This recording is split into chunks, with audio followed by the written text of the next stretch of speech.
Hello, Joe. Hey, Zach, how you doing, man? Hey, brother, how you doing, man? Great. All right. Hey, I tried to call your phone number out. It said it was fucking disconnected, man. Well, I better check my bill then. All right, well, fuck it, man. We got you on now, dude. Fucking thanks to Messenger, man. You are live right now on the Zach Moonshine Show with Metal Devastation Radio. We just got done blasting Kentucky Buddha, man. Fucking love that shit, man. Badass. Thank you so much, man. Thanks for having us on, too. Yeah, of course, man. Fucking love this record, dude. You guys, everything you're doing, man, is amazing. And, you know, it's funny. This record is produced by Curran Murphy, which I was talking to him last week. Oh, yeah. Curran is, man, just such a great guy. Smart. Man, just so charismatic. He was really great to work with. Hell yeah, dude. What was it like? Did you guys go to the, I guess you went to his studio and recorded it there, right? Yeah, we did. We had some expectations, you know, going into the studio of what we wanted to do, and we talked with Curran about it. And, you know, Curran being Curran, he's like, I'm down. Whatever you guys want to do, I'm gonna go with it, and we'll do it. So we recorded that album, all the instruments in the same room together. All the vocals were tracked later afterwards, but it was pretty much done in a live setting. Yeah. No click track on the drums. We mic'd everything. We had mics everywhere, and it, you know, really gave it that, you know, organic sound that came through on the production. Yeah, it sounds amazing, man. Sounds fucking awesome, dude.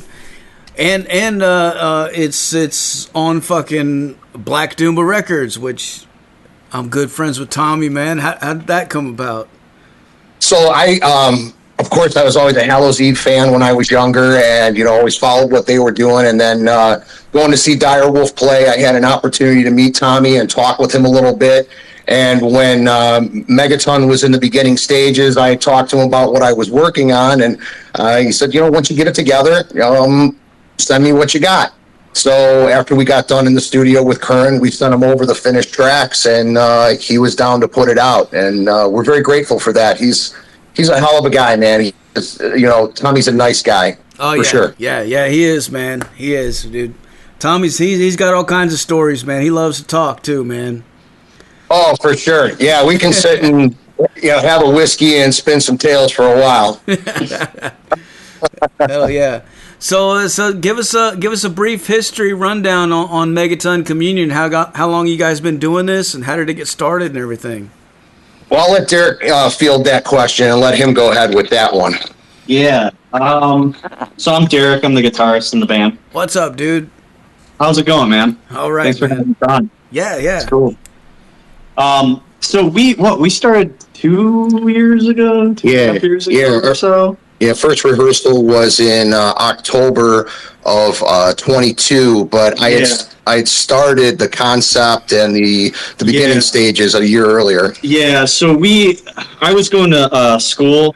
I was finishing up university, and it was like right before the pandemic. We had some ideas, and this is Joe's my dad, so we had some ideas to like lay down some guitar stuff. Nothing like I don't even think we had ideas to like do anything with it. It was just for fun at the time. Yeah. And so we had some ideas. We wrote them, and then school got hectic. I ended up getting a job and whatnot, and we kind of went on hiatus. COVID happened and all that crap. So then we decided, after I got established in my job and whatnot, we're like, you know what, let's go back and do that. Well, my best friend, Ryan, who's the drummer in the band, we played together since, 2004, 3? Yeah, since you guys are in middle school. Yeah, since we're like basically middle school together. He plays drums, I play guitar. So I was like, well, let's all get together and jam. And we did, and it just kind of clicked, and we started coming up with songs, and they're like, all right, let's do it.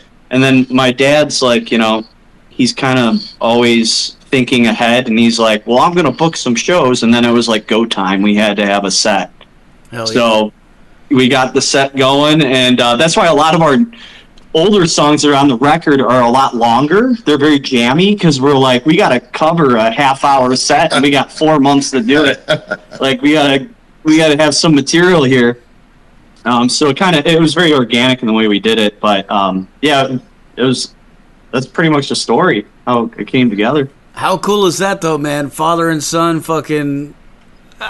I have huge respect for that right there, man. I mean, I jam with my kid, so like, yeah, I totally, that's cool as shit, man. There's nothing like it. Yeah, it's like no, yeah, man. I mean, that's the best. So,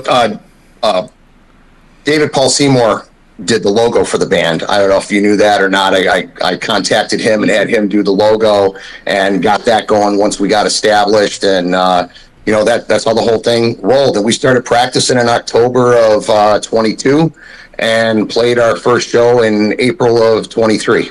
Fuck yeah, man. And the album artwork, too, is fucking, it's beautiful, man. It's what is it? It looks like an atomic explosion, but at the same time looks like a tree. Yeah. That was Derek's concept. Yeah. Yeah, so it was like the destruction and the rebirth. So like it's a destruction, and then from that grows the new, and that's why you have like the people in the fetal position beneath waiting to be reborn from the devastation, you know? Man, hell, devastation. You got yeah, dude. Hell yeah, man. Well, I mean, it's fucking amazing. Like when you look at it, I don't know, like what is that? Fucking water? What kind of paint is that? I don't know what the media was. Droned Artworks did the art for us. I've known them for a long time, and we gave him the concept. He ran with it, and I don't know what the media was. We have the original that he had sent to us. That's in the practice space. The original's cooler than because it has sparkles, like whatever you used in the paint. It has kind of like glitter in it stuff. It looks better actually in the original than on the picture in the album. The original's got Fallout in it. Yeah, it's kind of cool. Hell yeah, man. And of course, Tommy's got the fucking vinyl all set up, dude. It looks fucking amazing too, man. Yeah, it's great. His idea to do the colored vinyls was great. It's doing pretty well for us right now. So that's a good thing.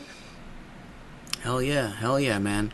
Well, take us back to the beginning, man, and tell us about your influences, like growing up. Like, what were some of the bands that got you into playing music and made you want to do this? All right, so this is gonna be between both Derek and I, because you can hear the common ground in the music when we play. So growing up for me. My parents were always into really cool music. Like, I grew up listening to Sabbath. My dad had the original Sabbath album. I heard that from the time it was released when I was a toddler. And I actually passed that album on to Derek just 2 years ago. It was my dad's original copy. Hell yeah. Still plays, a little hissy, but it doesn't skip. So, growing up listening to that and, Zeppelin and Hendrix and Lynyrd Skynyrd, my parents always listened to that. And of course, the era of thrash, I was into that. And, some of the grunge music, Soundgarden.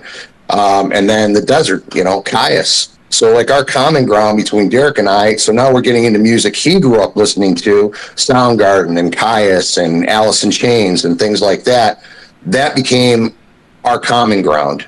And now I'll hand it over to Derek, because he goes in a different direction than that with what he likes, and that influences his guitar playing as well. Yeah, so my favorite band probably is Soundgarden. Like it's up there. I'm always listening. I like all their stuff. I just like the sensibility. I like the songwriting sensibility with like the heaviness. Like they struck that perfect balance. So I like that kind of stuff, and I also liked like the nu metal kind of stuff growing up. What else? I got into I went to high school in the mid 2000s, and I was into like the emo shit, and like with the sparkly guitars and that kind of stuff too. So I think that influences a lot of what we do too, because we're a stoner rock band. I do that with air quotations, I guess. Yeah. But I play a Jazzmaster I was playing it through a Fender Pro Reverb, and it's a very like different kind of vibe than most bands like that. I think that's my influence of, the bands that aren't really metal or hard rock that I gravitate towards, you know? And I think that kind of, with Dad's Rickenbacker and his crazy low end, it kind of works out in a weird way, you know? People always are like, what guitar are you playing? I'm like, oh, it's just a straight up jazz master, like with the, you know, standard single coils. It doesn't have anything fancy in it, no humbuckers or anything. It buzzes like a bitch, and it has treble for days, you know, but you make it work. And I think that kind of dichotomy is what kind of makes us a little bit different, you know, than what else is going on out there. I don't know. Yeah, for sure, man. That is cool, dude. I always like seeing it when people can get those kind of sounds too out of amps and stuff like that that you don't normally think would fucking sound that way, you know. But you can, I mean, you can push anything, really, honestly, you know, and make it. A lot of it's just aesthetic at a certain point, you know. Yeah. Well, it looks cool. Yeah. And actually, I wasn't even supposed to play bass in this band. I'm a guitar player. Yeah. So we couldn't recruit a bass player, and I was like, you know what? I really need a fucking reason to buy a Rickenbacker, so I'm going to play bass, and it's going to be a Rickenbacker. Hell yeah, man. Yeah, dude. Lemmy fucking, obviously, and then Cliff Burton played fucking Rickenbacker too, man. Oh, for sure. Yeah, hell yeah, dude. Man, you were talking about old records, and it was making me think, you know, it's funny because it is crazy how some of those old records, because I got a huge collection of old stuff, man, from the 70s, like original pressings too, man. Led Zeppelin, Sabbath, Pink Floyd, all that shit, man. And they all still sound pretty fucking amazing, like almost perfect, you know. I mean, yeah, they got cracks and pops, but that's kind of that's what gives it character. But like, they still work, and sometimes it boggles my mind when I'm sitting there looking at it, and I'm like, this thing is older than I am, but it's still spinning, and it's still fucking making sound, and it's still doing it, man. It's crazy. And that hiss and pop almost like gives you goosebumps, because it's like you already know how many times that album's been played and like the history behind it, you know. And it's got that warning instrument. Yeah, it's got that mojo, you know. Yeah, because like every time you play it, the needle is putting something, it's adding something to it, so it sort of becomes like a capture of different times, you know. And just I'm big into like blues music too, and I have a big collection of original like chess recordings and things like that. And there's a difference between hearing a blues song on a CD and hearing it on an original recording, and you hear that hiss and pop as that guitar just kicks in with that synth block and the slide steel, and you're just like, oh man, that is just so moving and emotional. You know, it's pretty fucking cool. Well, yeah, especially with the older stuff, because, you know, they you know, in the studio everything was analog back then, and a lot of times they went straight to the fucking to the lathe, you know, and just put it right on the record. So there's, you know, it's like a direct capture of what was there coming from the mixing board, man. I mean, I know a lot of times nowadays, you know, it's done digitally and then it's converted back onto analog, and that's still cool. It's still cool, but yeah, there's definitely something to be said about those old classic records, man. For sure. Oh yeah, dude. So what kind of stuff do you guys have coming up, man? We got a lot of stuff coming up. This is actually going to be a really busy year for us. Our next show is going to be the Appalachian Equinox Festival, and that's March 8th in Winchester, Virginia at the Monument. Hell yeah. And we're doing that with Lost Caverns for their album release, and that's with Acris and Mr. Grizzly. And then we have some shows here locally, and then in April we're going to do a short 3-day stint with Black Moon Cult and Stormtoker, and that'll be in Akron, Lakewood, and then Morenci, Michigan, and those dates are already posted on our site and on our page. And then our big thing is we're going to tour in June. We're going to do almost 2 weeks with Black Moon Cult, work our way from the Midwest all the way down into the South. We're going to connect with some really cool bands that we're working with right now for all of those shows. And then all that stuff will be announced in a very, very near future. So and then hopefully back in the studio again with Curran. He's got a very busy schedule. We've already talked to him about that, and he's gonna find some time to get us back in there to work on record number 2. Hell yeah, man! And Black Moon Cult is badass too, man. By the way. Oh yeah, really cool dudes. Yeah.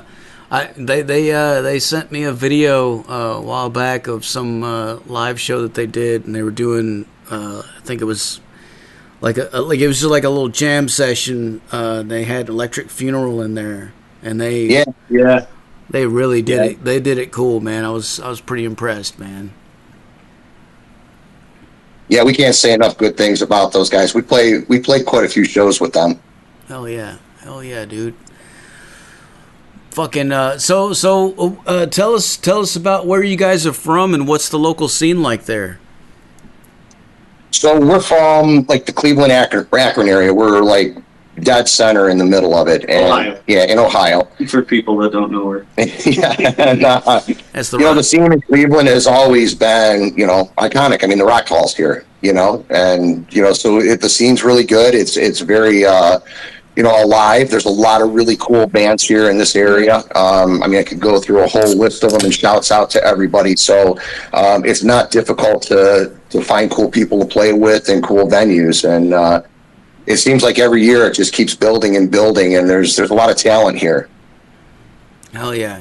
Ohio is fucking cool, man. I've never gone any further than Cincinnati, but I've been to a couple shows there. And it was always cool. And then Bobby Mackey's fucking little bar that I don't know if you've ever been there, man. It's right there right near the bridge. Okay. That was a cool place, man. Supposedly haunted. We haven't played a haunted place yet. Not yet. Not yet. No, I was gonna ask you, man. Have there ever been any instances where you've played at a place where you felt like something was going on or some shit? Well, we kind of did. I mean, we like our first show really didn't even happen. So our first show was our second show booked, and it was kind of like one of those like Spinal Tap Blues Brothers things. And if you got a minute, we'll share the story with you real quick. It's actually kind of funny. Yeah, tell us, man. So I'm going to keep this all anonymous so nobody has fractured feelings. So we were booked to play this club, and they had not gotten their liquor license yet. And they were working a way around it to try and serve alcohol and, in a roundabout way without getting in trouble. Well, the establishment and liquor control didn't think it was really cool what they were doing, and we didn't realize that. So we had booked our show there, and we had set up on stage. It was our debut, first show we were going to play. Yeah, I'm nervous as shit. Yeah, so we bring my guitar. We bring all our shit up on stage, and Ryan's doing sound check first. I think he gets the kick drum in, and he's maybe on tom 2. And like a dozen liquor control agents come into the club, and they're like, "We're shutting this shit down. Like, you guys are done. Turn it off." And Derek's tuning. He's like, "Is this fucking for real?" Like, when it first happened, it was just a lady who walked up, and I'm tuning my guitar. I'm not paying attention, And I hear the lady say, like, "Hey, you guys, we're shutting it down." And I kind of chuckled. Because this is our first show, I thought it was somebody pulling our leg or something, And I just keep tuning. And then she goes, "No, I'm serious. We're shutting this down." And I look up, and it's just all these police officers, like, all over the bar. Oh, man. And I look at Dad. I'm like, "Hey, I think this is for real." And Dad's like, "Yeah, it is." So we grabbed our shit. They were cool enough to let us grab all of our stuff and get it all out. But that was an interesting night. Yeah, it was like Blues Brothers. Those lights are off for a reason. So Grave Next Door was there. They came all the way from Michigan. Yeah, I forgot. Yeah. Hell yeah. Yeah, those guys are cool, man. We had to drive all the way back home with us. Yeah, they didn't even get to. At least we got to put our stuff on stage. They didn't even get that far. Damn, man, that's fucked up. Did they that was our debut show, man. It was like Spinal Tap. Did they let you guys make it up or anything, or?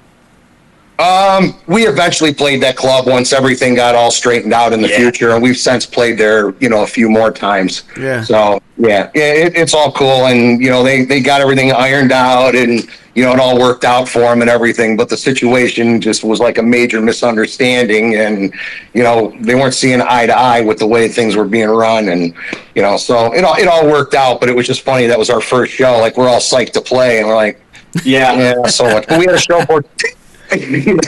We had a show booked 2 weeks later, and that ended up being our debut, so we made up for it. Yeah. That's awesome, man. Yeah, shit happens, man. You gotta roll with it and keep on going, man. That's all you can do. Oh, for sure. Hell yeah. All right, well, I guess I'm about out of questions, man. Is there anything else you want to let the people know? Like, yeah, we want to thank you for your support, and thank everybody else for their support and coming to the shows and buying the tunes, and for everything that you do. You guys make this whole venture worth our while, and we greatly appreciate it. Yeah. Man, thank you, dude. Thank you. And for people out there listening, where can they go? Where's the best place for them to go to support you guys, buy some merch, buy some records and stuff like that? You can hit our Bandcamp up. You can hit Black Doomba Records up too. All the vinyl's available on both of those sites. Our site has t-shirts, sweatshirts, coffee mugs, whiskey glasses, all that kind of fun stuff. So if you want a little more than just the vinyl, you can get that from us. But vinyl is either us or Black Doomba. And then, of course, all of our stuff streams on Spotify, Amazon Music, Apple. Yep. Yeah. Hell yeah, dude. Whiskey glasses, man. There you go, man. Oh, you got whiskey glasses. And bottle openers, too. And they're good ones. Like, they're nice bottle openers. Now you're talking, man. That's yeah, dude, that's some smart shit, man. Fucking, yeah, dude. Well, Sell them to the... Hell yeah. All right, well, before I let you guys go, can I get you to make us a station tag real quick? Yeah, for sure. Yeah. All right, whenever you're ready, say something like, "This is Megaton Communion, and you're listening to Metal Devastation Radio." This is Megaton Communion, and you're listening to Metal Devastation Radio. Fuck yeah, man. That was badass. You guys did it together at the same time perfectly, too. Yeah, we're barely even sober. I've been taking all those whiskey sips every time you say fuck. I can't believe we've been made it this far. Hell yeah, man. Well, thanks so much for taking the time to hang out with us. And what I'm going to do now is I'm going to blast some more Megaton for these motherfuckers so they can go crazy, all right? All right, man. Thank you, Zach, so much. Appreciate it. Thank you. All right, man. Cheers. We'll talk to you later. Cheers. Have a good one. There you have it, folks. Megaton Communion live on the Zach Moonshine Show with Metal Devastation fucking Radio. Hey, like I said earlier, put your speakers in your windows, put them in your front lawns, put them in your neighbor's driveway. Do whatever you got to do, man. If you don't see U-Haul trucks everywhere tomorrow, you are simply not cranking it up loud enough. Turn it up.